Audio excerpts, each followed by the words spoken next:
സംഖ്യ അധ്യായം 35 ലേവ്യരുടെ പട്ടണങ്ങൾ. ജോർദാനരികെ ജെറീക്കോയുടെ എതിർവശത്ത് മോവാബ് സമതലത്തിൽ വെച്ച് കർത്താവ് മോശയോട് അരുളിച്ചെയ്തു, ഇസ്രായേൽ ജനം തങ്ങളുടെ അവകാശത്തിൽ നിന്ന് ലേവ്യർക്ക് വസിക്കാൻ പട്ടണങ്ങൾ കൊടുക്കണമെന്ന് അവരോട് ആജ്ഞാപിക്കുക. പട്ടണങ്ങൾക്ക് ചുറ്റും മേച്ചിൽ സ്ഥലങ്ങളും നിങ്ങൾ അവർക്ക് നൽകണം. പട്ടണങ്ങൾ അവർക്ക് താമസിക്കാനും മേച്ചിൽ സ്ഥലങ്ങൾ അവരുടെ ആടുമാടുകൾക്കും മറ്റ് മൃഗങ്ങൾക്കും മേയാനുമാകുന്നു. നിങ്ങൾ ലേവ്യർക്ക് കൊടുക്കുന്ന പട്ടണങ്ങളോട് ചേർന്ന് പട്ടണത്തിൻ്റെ മതിൽ മുതൽ പുറത്തേക്ക് 1000 മുഴം നീളത്തിൽ ചുറ്റും മേച്ചിൽ സ്ഥലങ്ങൾ ഉണ്ടായിരിക്കണം. പട്ടണത്തിന് ചുറ്റും 2000 മുഴം വീതം കിഴക്കും തെക്കും പടിഞ്ഞാറും വടക്കും അളക്കണം. ഇത് അവരുടെ പട്ടണങ്ങളോട് ചേർന്ന മേച്ചിൽ പുറമായിരിക്കും. നിങ്ങൾ ലേവ്യർക്ക് പട്ടണങ്ങൾ നൽകുമ്പോൾ അവയിൽ 6 കൊലപാതകികൾക്ക് ഓടി ഒളിക്കാനുള്ള സങ്കേത നഗരങ്ങളായിരിക്കണം. ഇവയ്ക്ക് പുറമെ 42 പട്ടണങ്ങൾ കൂടി കൊടുക്കണം. അങ്ങനെ ആകെ 48 പട്ടണങ്ങൾ അവയുടെ മേച്ചിൽ സ്ഥലങ്ങളോടുകൂടി ലേവ്യർക്ക് നൽകണം. ഇസ്രായേൽ ഗോത്രങ്ങളുടെ അവകാശമായ പട്ടണങ്ങളാണ് അവർക്ക് കൊടുക്കേണ്ടത്. ഓരോ ഗോത്രവും തങ്ങൾക്ക് ലഭിച്ച ഓഹരി അനുസരിച്ച് കൂടുതൽ ലഭിച്ചവർ കൂടുതലും കുറച്ച് ലഭിച്ചവർ കുറച്ചും പട്ടണങ്ങൾ കൊടുക്കണം. സങ്കേത നഗരങ്ങൾ.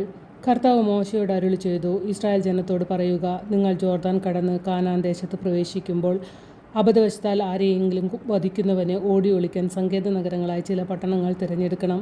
കൊലപാതകി വിധി നിർണയത്തിനായി സമൂഹത്തിന് മുമ്പിൽ നിൽക്കുന്നതിന് മുൻപ് വധിക്കപ്പെടാതിരിക്കാൻ രക്തത്തിന് പ്രതികാരം ചെയ്യുന്നവനിൽ നിന്ന് അഭയം തേടാനുള്ള സങ്കേതങ്ങളായിരിക്കണം ഈ പട്ടണങ്ങൾ.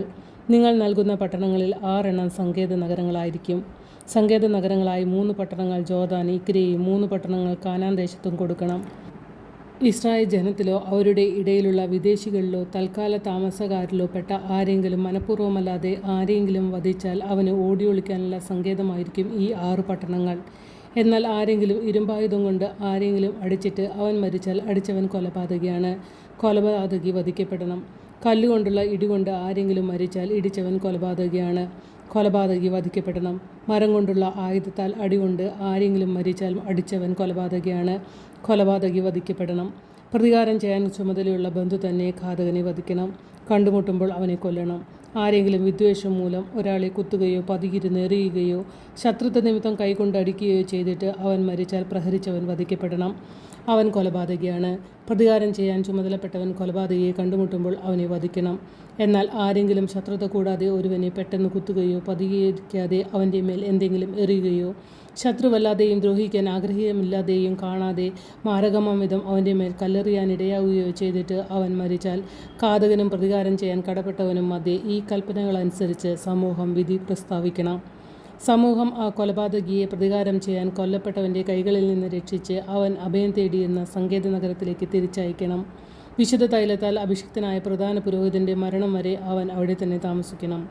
എന്നാൽ കൊലപാതകി താൻ അഭയം തേടിയിരുന്ന സങ്കേത നഗരത്തിൻ്റെ അതിർത്തി വിട്ട് എപ്പോഴെങ്കിലും പുറത്തു പോവുകയും പ്രതികാരം ചെയ്യേണ്ടവൻ സങ്കേത നഗരത്തിൻ്റെ അതിർത്തിക്ക് പുറത്തുവെച്ച് അവനെ കണ്ടുപിടിച്ച് വധിക്കുകയും ചെയ്താൽ അവന് കൊലപാതക കുറ്റം ഉണ്ടായിരിക്കുകയില്ല.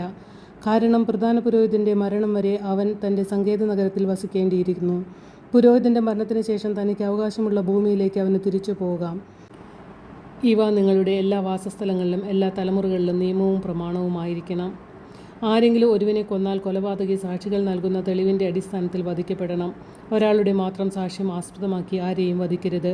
കൂടാതെ മരണശിക്ഷയ്ക്ക് അർഹനായ കൊലപാതകിയുടെ ജീവന് വേണ്ടി മോചനദ്രവ്യം നിങ്ങൾ സ്വീകരിക്കരുത്.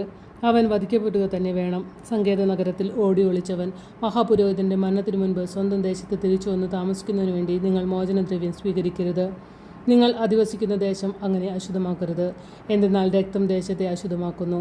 രക്തം ചൊരിഞ്ഞവൻ്റെ രക്തമല്ലാതെ ദേശത്ത് ചൊരിയപ്പെടുന്ന രക്തത്തിന് പ്രായശ്ചിത്തം സാധ്യമല്ല. കർത്താവായി ഞാൻ ഇസ്രായേൽ ജനത്തിൻ്റെ മധ്യ വസിക്കുന്നതുകൊണ്ട് നിങ്ങൾ പാർക്കുന്ന ഭൂമി നിങ്ങൾ അശുദ്ധമാക്കരുത്.